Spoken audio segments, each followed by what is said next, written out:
a contemporary Nigerian romance.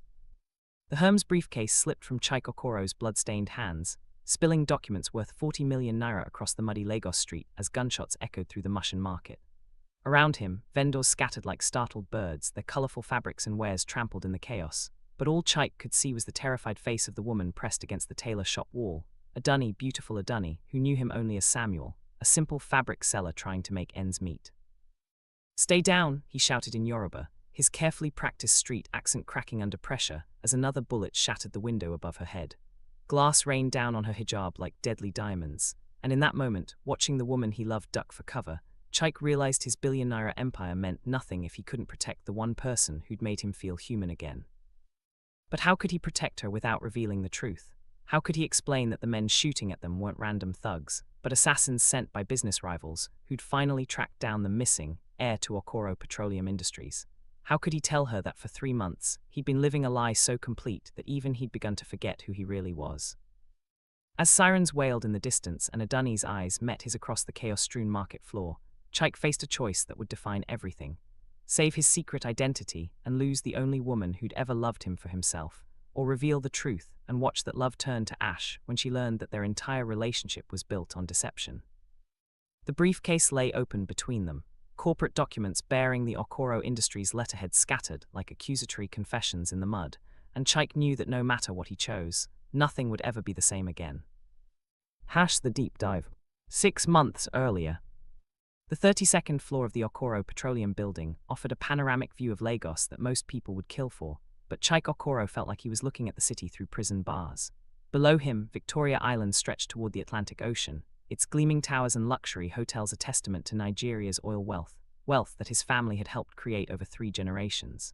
But success, he'd learned, was just a prettier word for suffocation. "The shareholders' meeting is in 20 minutes, his assistant, Mrs. Okonkwo, announced from the doorway.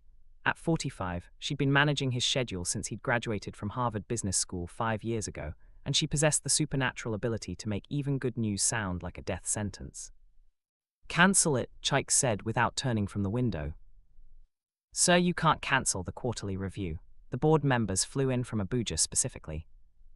"I said cancel it, Mrs. Okonkwo." He faced her now, and something in his expression must have warned her not to push further. "Tell them I'm sick, tell them anything you want, but I'm not sitting in another room full of old men discussing profit margins while..." He trailed off, unable to articulate the restlessness that had been eating at him for months. After she left, Chike returned to the window and pressed his palm against the cool glass. At 28, he was already being groomed to take over from his ailing father as CEO of one of West Africa's largest petroleum companies. He'd been educated at the best schools, trained in international business, and surrounded by luxury from birth. By every measurable standard, he was living the perfect life. So why did he feel like he was dying inside? His phone buzzed with yet another text from Kemi, the banker's daughter his parents wanted him to marry. "Dinner at Radisson tonight, the Adebyegas will be there." Another strategic alliance disguised as romance, another evening of discussing stock portfolios over imported wine while pretending to care about someone he'd never love. Instead of responding, Chike made a decision that would change everything. He loosened his Italian silk tie, grabbed his car keys, and walked out of his office, leaving behind the quarterly reports, the board meeting, and the life that felt increasingly like an expensive cage. 2 hours later, he found himself wandering through Mushin Market, one of Lagos's most vibrant commercial districts. Here, in the labyrinth of narrow streets and makeshift stalls, the real Lagos pulsed with life. Hausa traders from the north haggled in rapid-fire languages, Igbo merchants displayed colorful fabrics that caught the afternoon sun, and Yoruba vendors called out their wares in sing-song voices that turned commerce into music. "Fine boy, you want buy something for your woman?" An elderly woman with intricate tribal marks on her cheeks waved a bolt of Ankara fabric at him. "Dis one go make her happy." Chike smiled, the first genuine smile he'd managed in months. "I don't have a woman, mama." "Ehen nulla you day talk," she cackled and adjusted her colorful head wrap. "Fine boy like you, the women dem go day fight for you." As he walked deeper into the market, dodging motorcycles and carefully stepping over open gutters, Chike felt something he hadn't experienced in years: anonymity. Here, no one knew his name or his father's legacy. No one expected him to speak 4 languages or discuss oil futures or attend charity galas where photographers captured his every move. He was just another young man in an expensive shirt that probably cost more than most people here earned in a month, but nobody seemed to care. That's when he saw her. Adunni Adebio was bent over a sewing machine in a tiny tailor shop, her head covered by a simple white hijab that somehow made her more beautiful rather than hiding her. Her fingers moved with the precision of an artist as she guided bright orange fabric through the machine, creating intricate patterns that transformed simple cloth into something magical. The concentration on her face, the gentle way she handled each piece, it was like watching someone bring dreams to life. "Can I help you?" she asked in English, looking up as he lingered in the doorway. Her accent carried the musical cadence of educated Yoruba, and her eyes, God, her eyes, held intelligence and kindness in equal measure. I was just admiring your work," he said, stepping into the cramped shop. The walls were lined with completed garments, each one showcasing skills that no amount of money could buy. "You're very talented." She smiled, and the entire shop seemed to brighten. "Thank you. I am just learning, but Baba Rashid teaches me well." She gestured toward an elderly man hunched over a cutting table in the corner. "Are you looking for something specific?" "Actually, yes." The words came out before he could stop them. "I'm looking for work." Adunni's eyebrows rose in surprise. "Work, but you are." She gestured vaguely at his expensive clothes. "I'm new in Lagos," he improvised quickly. From Kaduna. I need to earn money while I look for something more permanent." The lies came easier than expected, perhaps because they contained fragments of truth. He was looking for something different, something real. Baba Rashid looked up from his work, studying Chike with eyes clouded by cataracts but sharp with wisdom. "Omo, you know anything about fabric?" "I can learn," Chike said, meeting the old man's gaze steadily. Baba Rashid was quiet for a long moment. "Market traders, they need someone to help carry goods, set up stalls. Pay is small but honest work." He paused. "What is your name?" Another moment of decision. "Samuel," Chike said, using his middle name. "Samuel, Ademi." He'd grabbed the surname from a street sign he'd passed earlier. And so Chike Okoro, heir to a petroleum empire, became Samuel Ademi, market vendor and seeker of honest work. He rented a small room in a nearby compound, bought simple clothes from the same market where he now worked, and created an elaborate backstory about growing up in the north and coming to Lagos to find opportunities. The physical work was harder than anything he'd ever done. By the end of his first week, his manicured hands were calloused and stained, his back ached from carrying heavy loads, and he'd learned more about real life than Harvard Business School had ever taught him. But every morning he looked forward to stopping by the tailor shop to see Adunni, and every evening he fell asleep tired but strangely content. "Samuel," Adunni called out as he passed her shop on his third week. "Come, let me fix your shirt." He looked down at the tier he'd gotten that morning while loading fabric bolts onto a truck. "It's nothing, really." "Nonsense," she was already threading a needle. "Sit down, this will only take a minute." As she worked, her hijab occasionally brushed against his shoulder, and he caught hints of the shea butter oil she used on her skin. Her fingers were gentle but sure, repairing the damage with tiny, almost invisible stitches.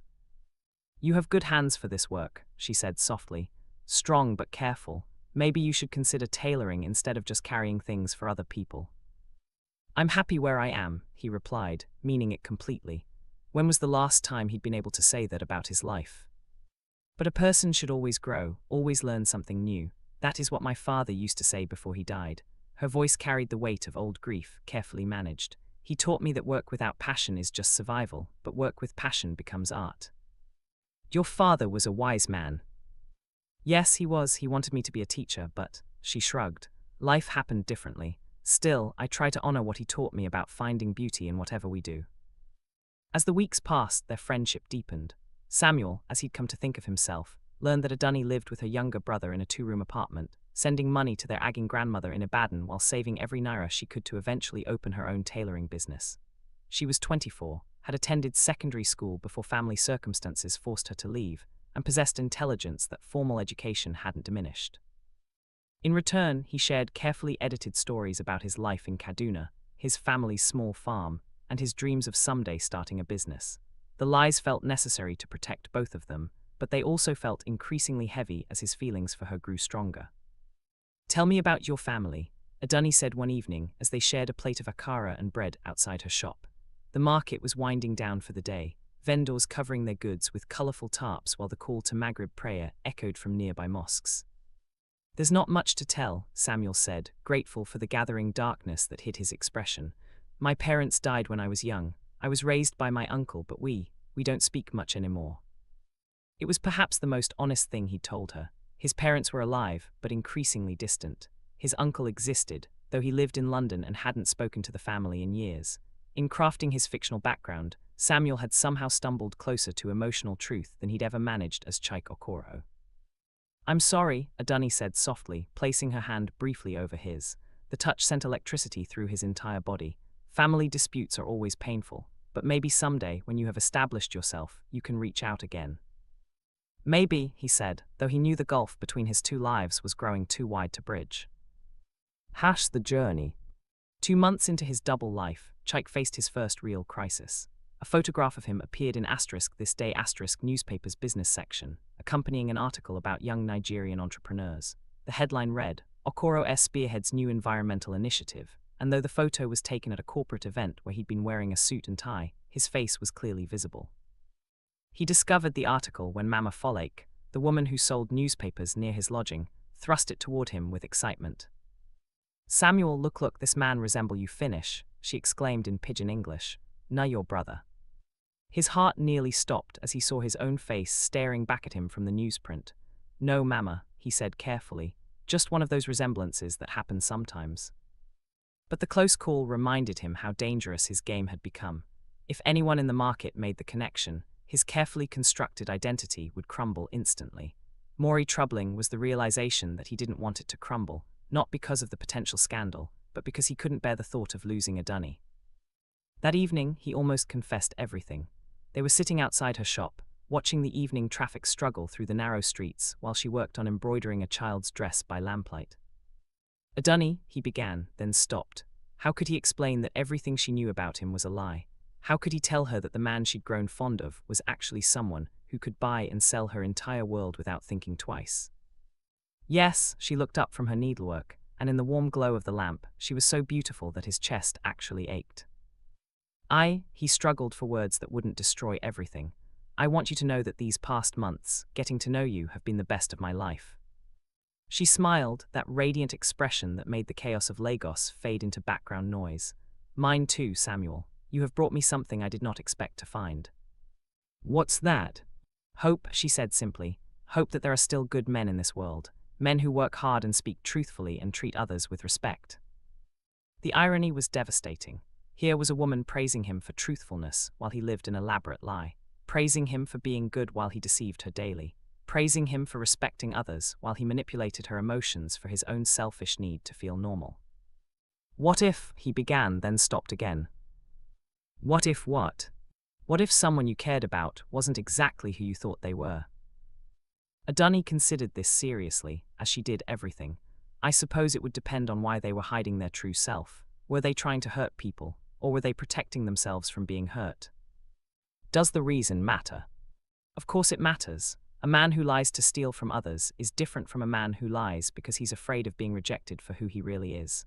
She paused in her stitching to look at him directly. But in the end, I think love requires truth. Even painful truth is better than beautiful lies. Her words haunted him for days. Beautiful lies, that's exactly what he'd built with her. Their entire relationship was beautiful and built on lies, and every day it continued, the eventual reckoning would be more devastating. The crisis came from an unexpected direction. 3 weeks later, Chike's father suffered a mild heart attack, and suddenly the heir to Okoro Petroleum Industries was needed immediately to handle urgent business matters. The family's lawyer called his emergency phone, the one number he'd kept from his old life, with updates about board meetings, investor calls, and decisions that couldn't wait. "Where are you?" demanded Uncle Emeka, his father's brother and the company's chief operating officer. "We've been trying to reach you for days. The Chevron contract needs your signature, and the environmental compliance reports are due to the ministry by Friday." "I'm handling personal business," Chike said, standing in his small rented room that would fit inside his real bathroom 3 times over. "Personal business? Chike, your father is in the hospital. The company stock has dropped 12% since the news broke, and you're handling personal business. Get down here now." He had no choice. For the next week, he split his time between his real life, expensive suits, air-conditioned boardrooms, crucial decisions that affected thousands of jobs, and his assumed identity in the market. The mental strain was enormous, made worse by the fact that Adunni noticed his distraction immediately. "You seem troubled lately," she observed as they shared lunch one afternoon. "Is everything all right?" Just thinking about the future, he said, which was technically true, about what happens when circumstances change. Change is Allah's will, she replied with the philosophical acceptance he'd come to admire. We cannot control it, but we can control how we respond to it. And if the change is something that hurts people you care about, then you try to minimize the hurt, and you pray for strength to bear what cannot be avoided. That afternoon, as he returned to Okoro Industries for another emergency meeting, Chike caught sight of himself in the building's reflective glass facade. The man looking back at him wore a perfectly tailored suit and carried himself with the confidence that came from inherited power, but his eyes looked haunted. He was living two lives and doing justice to neither. The end began with a photograph in the business pages of Asterisk, the Guardian Asterisk newspaper. This time, there was no mistaking the identity of the man in the expensive suit shaking hands with government officials. The caption read, Okoro Industries CEO Chike Okoro, Center, discusses new environmental regulations with ministry officials. Mama Folake bought her newspapers early, as always, and by 8 in the morning, she was showing the picture to anyone who would look. I tell you, she announced loudly, Samuel way day carry load for market. Him be big man pickin', look the resemblance, nother same person. Several other vendors gathered around, comparing the newspaper photo to their mental image of Samuel the fabric carrier. The resemblance was too strong to deny, and worse, someone remembered seeing Samuel in expensive clothes once when he'd been careless about changing his appearance. Him day lie to us, declared Alhaji Musa, one of the senior traders. Rich boy way day pretend say him be poor man, why him go do dat kind ting. By afternoon, the story had spread throughout the market like wildfire during Harmattan season. Some people were amused by the idea of a wealthy man wanting to experience common life.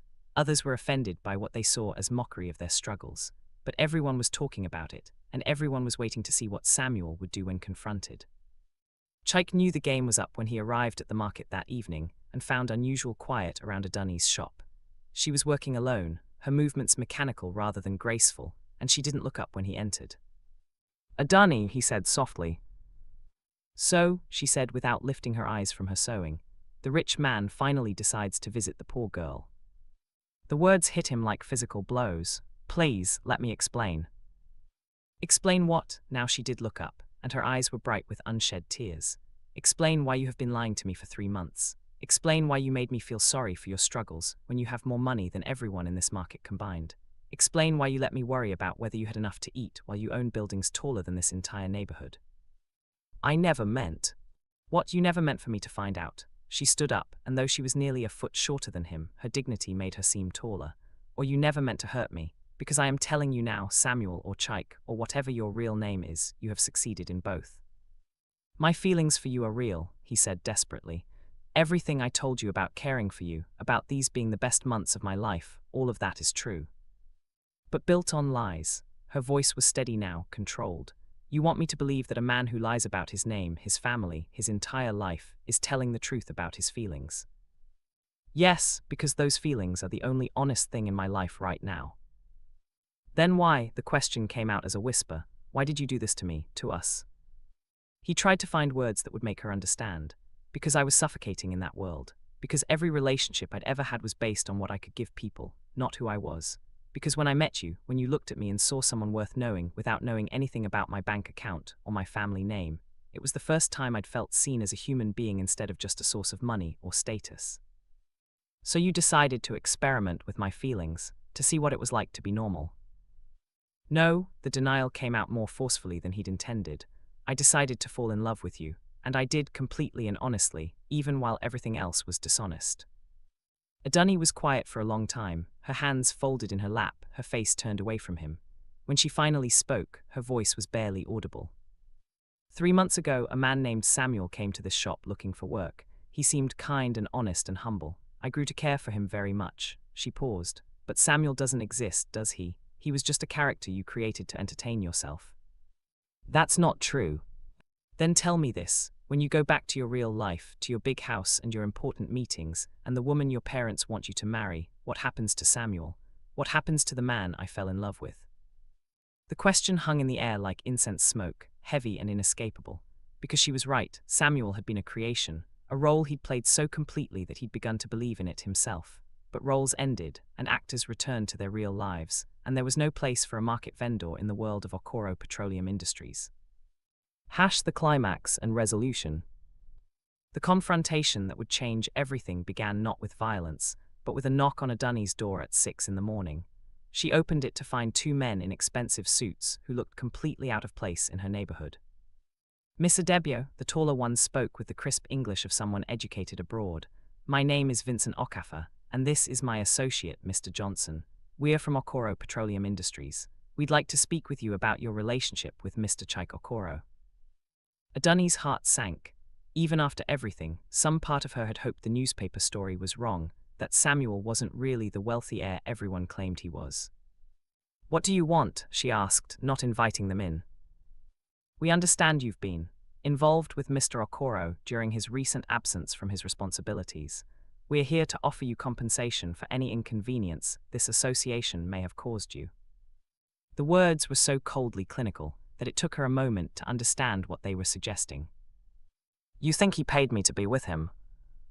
"Not exactly," Vincent said carefully, "but we understand that relationships between people of different circumstances can sometimes create expectations or dependencies. We're prepared to offer you a substantial sum to ensure that this situation is resolved discreetly and amicably." "Get away from my door," Adunni said quietly. "Miss Adebio, I don't think you understand the gravity." "I understand perfectly." Her voice was stronger now. "You think that because I am poor and he is rich, our feelings cannot be real. You think that because I work with my hands and he works with money, I must be trying to take advantage of him. You think that because your boss's son decided to pretend to be a common person, I should be grateful for whatever money you throw at me to disappear quietly." The men exchanged glances. Clearly, this wasn't going as they'd expected. "We are simply trying to protect Mr. Okoro's reputation." "From what?" "From people knowing that he's capable of caring about someone besides himself. From people learning that he might actually have a heart underneath all that money." "Miss Adebio," Vincent tried again, "Mr. Okoro is engaged to be married to Miss Kemi Adebayo. The announcement will be in tomorrow's newspapers. We're trying to prevent any embarrassment." "Engaged," the word came out as a whisper. "Yes, it's been arranged for several months. We assumed he had mentioned." Adunni closed the door before they could finish. By afternoon, the news was everywhere. The society pages carried photographs of Chike in a tuxedo, standing beside a beautiful woman in an expensive dress at some charity gala. The caption identified her as his fiancée, and the article mentioned their upcoming wedding, the merger of two prominent families, and their shared commitment to philanthropic causes. Adunni stared at the newspaper until the words blurred together. Not only had Samuel never existed, been engaged to someone else the entire time he was professing feelings for her. That evening, Chike found her shop closed, and her neighbor, Mama Ajoma, sweeping the front area. "She don't want to see you," the older woman said without preamble, "and after what I hear about you, I don't blame her." "Please, I need to explain." "Explain wetin, say you day marry another woman while you day play with our Adunni feelings. Explain say you get money pass everybody for dis area, but you decide say you won't come pretend say you be poor man." Mama Ajoma's voice rose with indignation. "Oga, carry yourself come out for here before I call my sons to deal with you." But Chike was desperate enough to ignore the threat. He waited until late evening, then climbed the external staircase to Adunni's apartment and knocked softly on her door. "Adunni, please, I know you're angry, and you have every right to be, but please let me explain about the engagement announcement." Silent. "The engagement was arranged by our families months before I ever met you. I never agreed to it, never wanted it. The announcement was my father's way of trying to force me back into line after my disappearance." Still nothing. "I love you," he said to the closed door. "I know that sounds impossible after everything I've put you through, but it's the only thing in this entire mess that's completely true. I love you, and I'll break the engagement, give up the company, give up everything if that's what it takes to prove it." The door opened so suddenly, he almost fell forward. "You'll give up everything." Adunni's face was streaked with tears, but her voice was steady. "Your company, your family, your entire life." "Yes." "For what? For who? For Samuel, who doesn't exist, or for Chike, who lies as easily as he breathes?" The question stopped him cold because he realized he didn't know the answer. Who was he, really? The dutiful son who'd spent years preparing to run a petroleum empire? The market vendor who'd found peace in honest labor? Some combination of both? Neither. "I don't know," he admitted. I've been living as two different people for so long that I'm not sure which one is real anymore. Then how can you ask me to choose between them? Before he could answer, the sound of approaching vehicles filled the narrow street below. Car doors slammed, and heavy footsteps echoed on the staircase. Vincent and two security guards appeared on the landing. "Mr. Okoro," Vincent said formally, "your father is requesting your immediate return. There are urgent matters requiring your attention." "I'm not going anywhere," Chike said without taking his eyes off Adunni. "Sir, I'm afraid this isn't a request. The board has invoked the succession clause in your contract. If you're not present for tomorrow's emergency meeting, you'll be removed from your position as heir apparent." "Good," Chike said. "I don't want it anyway." "You don't understand," Vincent continued. "Your absence has already cost the company millions in lost contracts. Your father's illness combined with your disappearance has made investors nervous. If you don't return immediately and provide stability, Okoro Industries could face a hostile takeover. 3,000 employees could lose their jobs." The words hit like physical blows.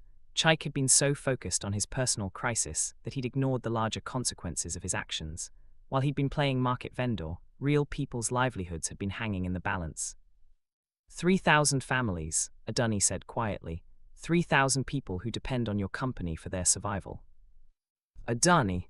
"Go," she said. "Go and take care of your responsibilities. Take care of the people who need you." "What about us?" She was quiet for so long he thought she wouldn't answer. When she finally spoke, her voice was barely a whisper. "There is no us, Chike. There was Samuel and Adunni, but those people were created by lies and dreams. There is Chike Okoro, who has a company to run and a fiancé waiting for him, and there is Adunni Adebio, who will find a way to build the life she wants with her own hands and her own truth." "That's not what I want," he said desperately. "What you want stopped being the only consideration the moment you decided to deceive me." She stepped back into her apartment. "Go back to your real life, Chike. Let me get on with mine." The door closed with a finality that echoed in his chest like a funeral bell. 3 months later, the newspapers announced that Chike Okoro had called off his engagement to focus on expanding Okoro Industries' community development programs. What they didn't report was that he'd also restructured the company's profit-sharing system to ensure that workers throughout the organization received fair compensation, or that he'd personally funded a small business loan program for market traders and artisans. Adunni read about it while taking a break from her new job teaching sewing classes to young women at a community center.